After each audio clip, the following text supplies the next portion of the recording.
मास्कोमध्ये engineering workers union मध्ये काम करतो. कॉम्रेड वर्कर आमचे अध्यक्ष आहेत. त्याची इतिहास असा आहे की 1992 पासून आपली इंजिनिअरिंग वर्कर युनियन सगळे कार्यरत. बार्गेनिंग काउन्सिलमध्ये तेव्हा कॉम्रेड बजाज होते, त्याच्यानंतर कॉम्रेड कृष्ण होते, कॉम्रेड कृष्ण आणि आमच्या कमिटी वर्कर कॉम्रेड वर्कर यांना अध्यक्ष म्हणून दिले. सध्याची परिस्थिती अशी आहे की फिक्स्ड टर्म कामगार हा संसदेतील विषय मांडला जातो आणि आपल्या कॉम्रेड वर्कर यांनी भाषण केलेलं आहे.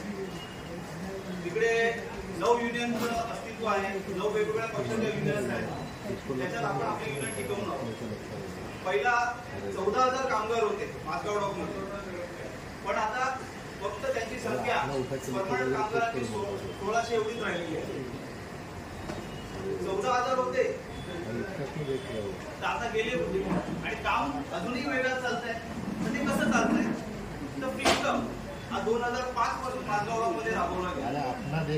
2005 पासून फिक्स्ड टर्म कामगार करत होते, पण पहिली परमनन्सी 16,462 ची परमनन्सी झाली आणि त्याच्यात फक्त 7 परमनन्स केले, बाकीचे स्क्रॅप परमनन्सी झाले.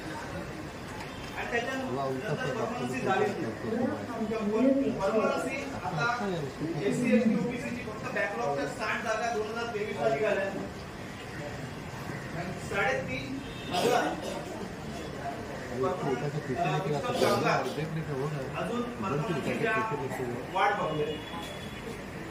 त्याची 16-16, 17-17 पर्यंत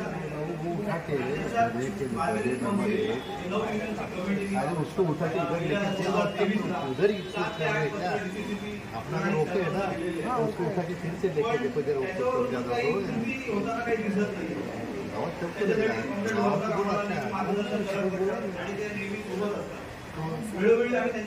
तो लेके देखते परमनन्सी झाली पाहिजे, झाली पाहिजे आपण बोलतो, पण परमनन्सी होत नाही.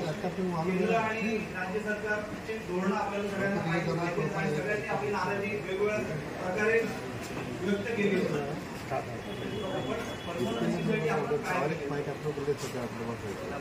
हे फिक्स्ड टर्म कामगारांचं एक व्यथा आहे इकडे की आपण समजा 10वीची एक्झाम दिली तर आपण 7वी 2 वर्षांनी पास झालो तरी 10वीची एक्झाम देणार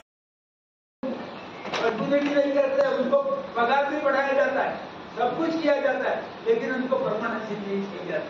उनको यही विषय रखा जाता है. तो ये सब विषय वो विषय उधर अपने यूनियन ने लिया है, बार्गेनिंग कमेटी के अंदर भी लिया है, तो काम भी करते हैं. उसके पास फिक्स्ड एम्प्लॉयज के अंदर हमको लोगों को यूनियन बनाने का भी बहुत बड़ा मौका है.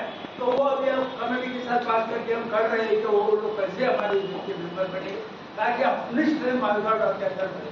तो मालगाड़ एक नवरत्न कंपनी है, वो अभी तो सबसे बड़े कॉन्ट्रैक्ट जो डिफेंस के आज मालगाड़ के पास आए.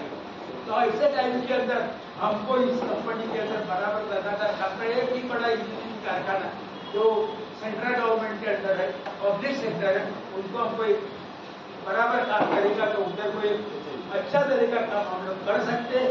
तो वो चांस हम लोग को आने वाले इसके तरफ लेना पड़ेगा. इसके लिए मालगाड़ 2 काउंसिल मेंबर है, अभी उनको ही बुलाया है अपन इस मीटिंग के अंदर. तो उनको ही पता होना चाहिए कि सीआईटी की फंक्शनिंग कैसी होती है, सीआईटी किस तरह से फंक्शन करता है, लोकशाही पद्धत मतलब क्या है, इसका उनको भी पता होना चाहिए. और ये सब बातें मैंने आपके सामने रखी है.